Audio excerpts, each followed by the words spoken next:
Bureaux fouillés, ordinateurs volés, locaux saccagés, portes défoncées à coups d'extincteur, mais aussitôt remplacées.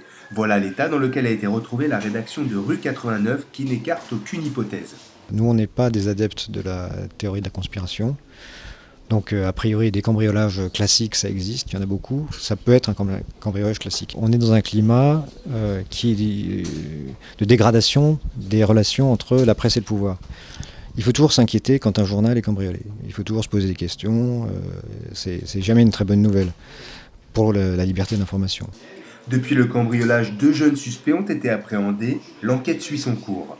Mais l'affaire ne s'arrête pas là. Elle relance le débat sur la liberté de la presse. Les politiques s'emparent de la question et avancent leurs pions. Ségolène Royal, en pleine course aux primaires, s'inquiète de la situation.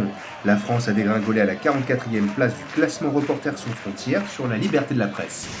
Alors je le dis en pesant mes mots, il y a urgence dans notre pays et ce ne sont pas les récentes insultes du jour du président de la République à l'égard d'un journaliste, infâmes injures, qui nous font aujourd'hui penser le contraire.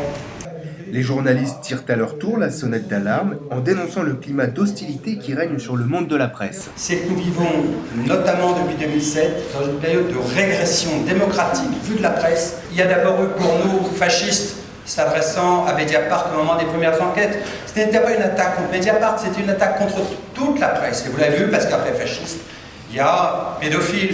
Après la crise et la sécurité, un 3e thème risque bien de s'inviter lors des prochaines campagnes présidentielles, celui de la liberté de la presse et de ses relations avec le pouvoir.